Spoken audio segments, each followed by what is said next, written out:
নলবুড়ি গ্রামীণ হসপিটালে আসলাম আমি, ভাঙুর 1 নম্বর ব্লকের মধ্যে এটা পড়ে। হসপিটালের পরিস্থিতি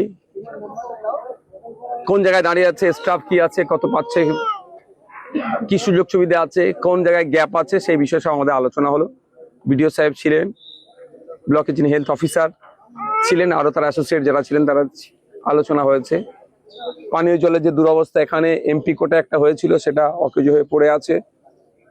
এই সমস্ত বিষয়গুলো, টিনএজ প্রেগনেন্সি নিয়ে যে সমস্যা, সেই বিষয়টা নিয়ে কিভাবে এটাকে বন্ধ করা যায়। টিবি রোগে যারা আক্রান্ত, তারা নিয়মিত এখান থেকে ওষুধ প্রোভাইড করা হচ্ছে, তারা খাচ্ছে না, অনেক ক্ষতিগ্রস্ত হচ্ছে। 50টা যে সুস্বাস্থ্য কেন্দ্র আছে, অনেকের জমি, নিজস্ব জমি নাই বা ভাড়ার বাড়িতে থাকছে, হচ্ছে ইলেকট্রিক সমস্যা, সেগুলো নিয়ে সমস্যা আলোচনা হয়েছে।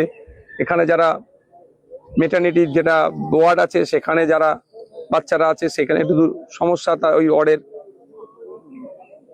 মেল ফিমেল ওয়ার্ড এক জায়গায় হয়ে যাচ্ছে, কমন বাথরুম হয়ে যাচ্ছে, এগুলো যাতে এক্সটেন্ড করা যায়, মানে বিল্ডিং এক্সটেন্ড করে এগুলো করা যায়, সেই বিষয় নিয়ে আলোচনা হয়েছে।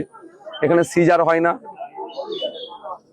যা নর্মালে, নালে সিজারের প্রশ্ন হলে রেফার করে দেয়, ফলে সমস্যা হয়, যেখান থেকে প্রায় 30 কিলোমিটার দূরে যেতে হয়, সেই বিষয়টা কিভাবে সুরাহা করা যায়, আনুষঙ্গিক বিষয় নিয়ে আলোচনা হয়েছে।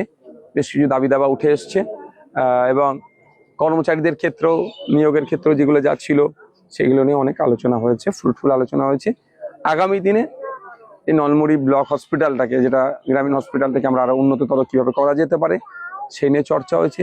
এখানে শুধু ভাঙড়ের মানুষ নয়, ক্যানিং পূর্ব পশ্চিম প্রায় 6টা আশপাশের বিধানসভার মানুষ এখান থেকে প্রথম ট্রিটমেন্ট নেওয়ার চেষ্টা করে।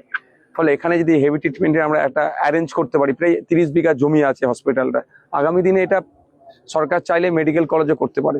আর একটা যেটা বিষয়, এই জমি, এই হসপিটালের জমি অনেক নাকি অবৈধ দখল হয়ে যাচ্ছে, অবৈধ, সেগুলোকে উদ্ধার করারও কথা আজকে আলোচনা হয়েছে। কারণ হসপিটালের জমি কোনো কথাই হবে না, হসপিটালের জমি হসপিটালের কাজে ব্যবহার হবে।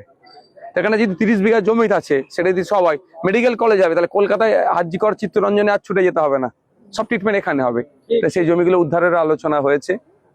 থানার পক্ষ থেকে যিনি অ্যাডিশনাল বাবু ছিলেন, তিনিও আমাদের সাথে সহমত যে না, দ্রুততার সাথে সেগুলোকে করাবে। নিরাপত্তার জন্য ব্যবস্থা আছে, লাইটের যেগুলো খামতি আছে, সেইগুলো, যে লাইটগুলো আছে কিছু জ্বলছে না, সেই বিষয়গুলো, এক কথাই সমস্ত বিষয় নিয়ে আজকে সর্বাঙ্গীন উন্নতির কথা হয়েছে, আমরা আলোচনা করছি। আগামী 3 মাস পরে আবার আমরা বসবো অফিসিয়ালি, তার মধ্যে আমিও কয়েকবার ভিজিট করতে আসবো।